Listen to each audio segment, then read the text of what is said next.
രാം നാരായൺ റാം. മനുഷ്യന് ധൈര്യം പുലർത്തുന്നത് അത്യന്തം പ്രധാനമാണ്. അതിവേഗത്തിൽ മനുഷ്യൻ പലപ്പോഴും തെറ്റായ തീരുമാനങ്ങൾ എടുക്കുകയും തെറ്റായ പ്രവൃത്തികൾ ചെയ്യുകയും ചെയ്യുന്നു. ഉദാഹരണത്തിന്, നിങ്ങൾ രോഗിയാണെങ്കിൽ മരുന്ന് കഴിച്ചാൽ അതിന് സമയത്തിന് അനുസൃതമായി പ്രവർത്തനം കാണാം. മരുന്നു കഴിച്ചതുടൻ രോഗമുക്തി സാധ്യമല്ല. ഈ ധൈര്യം നാം പ്രകൃതിയിൽ നിന്ന് പഠിക്കണം. നിങ്ങൾ ഒരു മരം നട്ടാൽ അത് തീരുമാനിച്ച സമയത്ത് മാത്രമേ വലിയ വൃക്ഷമാകുന്നുള്ളൂ. ഓരോ കാര്യത്തിനും ഒരു സമയപരിധിയുണ്ട്. അതിനു മുൻപേ അത് നടക്കാൻ സാധ്യമല്ല. നിങ്ങൾ എന്തെങ്കിലും നേടാൻ ആഗ്രഹിക്കുന്നുവെങ്കിൽ അതിന് ആദ്യം ത്യാഗം ചെയ്യേണ്ടിവരും. ത്യാഗത്തിന് ശേഷമേ ഫലം ലഭിക്കുകയുള്ളൂ. നിങ്ങൾക്ക് സഹനം ഇല്ലെങ്കിൽ ലഭിക്കേണ്ടിയിരുന്ന അതുപോലെ കാര്യങ്ങളും നഷ്ടമാകും.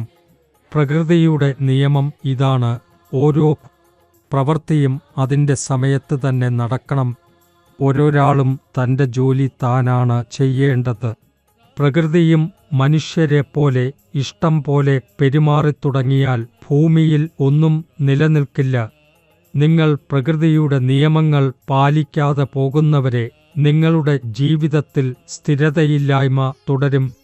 ഇപ്പോൾ നിങ്ങൾ കാണാം, സമൂഹത്തിൽ അതിക്രമങ്ങൾ വളരുന്നത് എന്തുകൊണ്ടാണ്? ഇതിന് കാരണം പലപ്പോഴും മാതാപിതാക്കളുടേതാണ്. അവർ അവരുടെ കുട്ടികൾക്ക് ശരിയായ സംസ്കാരവും വിദ്യാഭ്യാസവും നൽകുന്നില്ല. കുട്ടികൾക്ക് ശരിയായ മാർഗനിർദ്ദേശം ലഭിക്കാതെ പോയാൽ അവർ വഴിതെറ്റി കുറ്റങ്ങൾ ചെയ്യാം. നമ്മുടെ സ്വന്തം കാര്യങ്ങളിലേക്ക് വന്നാൽ മനുഷ്യൻ സ്വാർത്ഥനാവുന്നു. തൻ്റെവർക്കാണ് മാത്രം സുഖം വേണമെന്ന് കരുതുന്നു. നിങ്ങൾ കണ്ടിട്ടുണ്ടാകാം, ഒരു സ്കൂളിൽ നിങ്ങളുടെ കുട്ടിയെ ചേർക്കുമ്പോൾ പല അധ്യാപകരും കുട്ടികളെ സ്വന്തം കുട്ടികളായി കരുതി പഠിപ്പിക്കാറില്ല. പക്ഷേ സ്കൂളിൻ്റെ പേരിനായി മാത്രമാണ് പഠിപ്പിക്കുന്നത്. അധ്യാപകർ കുട്ടികളെ സ്വന്തംവരായി കാണാതിരിക്കുമ്പോൾ വിദ്യാഭ്യാസം എന്നതിൻ്റെ യഥാർത്ഥ ലക്ഷ്യം നേടാനാകില്ല. എല്ലാ വിദ്യാഭ്യാസ സംവിധാനങ്ങളും പ്രകൃതിപരമായതായിരിക്കണം. ചില സമ്പന്നർ അവരുടെ കുട്ടികളെ വിദേശത്ത് പഠിപ്പിക്കുന്നു. പക്ഷേ അവർ മറക്കുന്നു, ആകെ ഭൂമിയാകെ പ്രകൃതിപരമായി രൂപപ്പെടേണ്ടതാണെന്ന്. നമ്മുടെ പെരുമാറ്റങ്ങളാണ് പരസ്പര വിഭജനം സൃഷ്ടിക്കുന്നത്, നമ്മെ വേർതിരിക്കുന്നത്. നമുക്ക് പ്രകൃതിയിൽ നിന്ന്, ആകാശം, സൂര്യൻ, ഗ്രഹനക്ഷത്രങ്ങൾ എന്നിവയിൽ നിന്ന് പഠിക്കേണ്ടതുണ്ട്.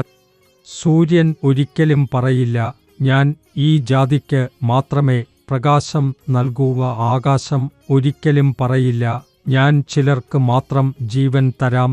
ഗ്രഹനക്ഷത്രങ്ങൾ ഒരിക്കലും പറയില്ല, ഞങ്ങൾ ഊർജം നിഷേധിക്കും. ഈ ഭേദാഭാവം സൃഷ്ടിക്കുന്നത് മാത്രം മനുഷ്യനാണ്. നാം സൂര്യനും ആകാശവും ഗ്രഹനക്ഷത്രങ്ങളും മാതൃകയായി കണക്കാക്കി അവരുടെ പോലെ തന്നെ പെരുമാറണം. അപ്പോഴേ ഈ ഭൂമിയിൽ സ്നേഹവും ഐക്യവും സൗഹൃദവും വളരാൻ കഴിയൂ. അതിനാൽ അത്യാവശ്യമാണ് നാം ആത്മചിന്ത നടത്തണം. അകത്തെ ശബ്ദം കേൾക്കണം. നാം ഉള്ളതുപോലെ തന്നെ വിചാരിക്കാൻ പഠിക്കണം.